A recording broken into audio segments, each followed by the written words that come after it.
Now that we've discussed sort of the global environmental bank account in biocapacity, now it's time to talk about withdrawals. And so we're going to talk about ecological footprints, which is a way of measuring the human withdrawal from the environment. Now, it's not withdrawal in the typical sense where you go to the ATM and pull out your money. Our ecological footprint also includes our wastes as well. So it's not only all the biologically productive land and water required to produce all of the resources we consume, but it's also the land and water and atmosphere required to absorb all of the waste generated by our activities. So, and it's always measured against our prevailing technology and resource management practices. So it's a withdrawal in the sense of that we're using the planet for both producing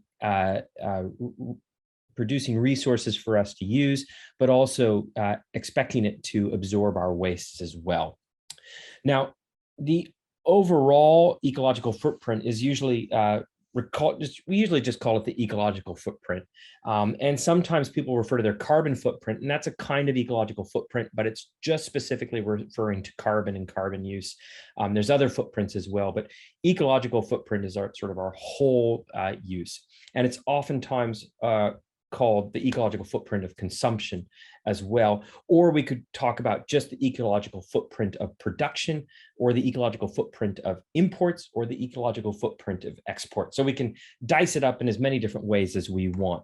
But typically when we talk about EF, we're talking about the ecological footprint of our consumption, and that includes our imports, but we don't include our exports. And that's because we expect the nation that receives that material or product to count that import as in their ecological footprint. So we don't want to do any double accounting. So ecological footprint of consumption includes our imports, what we produce in our own nation, but not our exports. Just a quick heads up on that one. Ecological footprint, so that we can use it in conjunction with biocapacity, is measured in global hectares. And again, a global hectare is a biologically productive hectare. And what's a hectare? Well, it's about 10,000 square meters, or a 100 meter by 100 meter square of land, with world average biological productivity for that given year. Okay, so it's sort of an idealized average 100 meter by 100 meter square. Now, most football pitches and soccer fields, and let's not get into a debate about soccer and football, are roughly 100 meters or 100 yards long.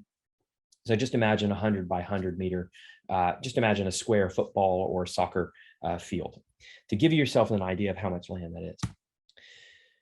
Now, when we look at relative ecological footprints, this is a really interesting. So these are per capita relative ecological footprints. And what you can see here, and let's just think about this, the ecological footprint per capita is a nation's, as it's shown here, is a nation's total ecological footprint divided by the total population of the nation. So we take the whole nation's footprint, we divide it by the number of people in that nation. To live within the means of our planet's resources, the world's ecological footprint would have to equal the available biocapacity per person on our planet, which is about 1.7 global hectares. And you can see over here that this second to the lightest gray, or this lightest gray, is 1.7, is less than 1.7. So all of these countries that are the lightest gray, Greenland, are the lightest gray, are the ones that are sort of living within the global biocapacity, all right, per capita. A nation's ecological footprint, greater than 6.7. So let's say the US, 6.8. If a nation's ecological footprint per person is 6.8 global hectares, its population are using 4 times the resources and wastes that our planet can generate and absorb. Okay, so they're using it at a rate that's 4.8 times what can actually be sustained.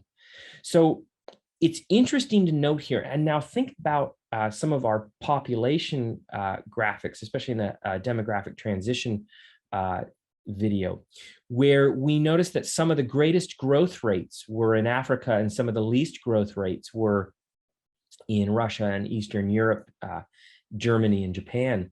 But now notice the distribution of the ecological footprint. And so even though these areas in Africa are growing rapidly with respect to human population, their ecological footprint is still quite low.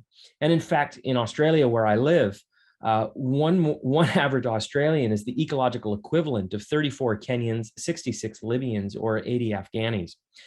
And this just gets to the idea that affluence and the consumption of goods really has an impact on the world.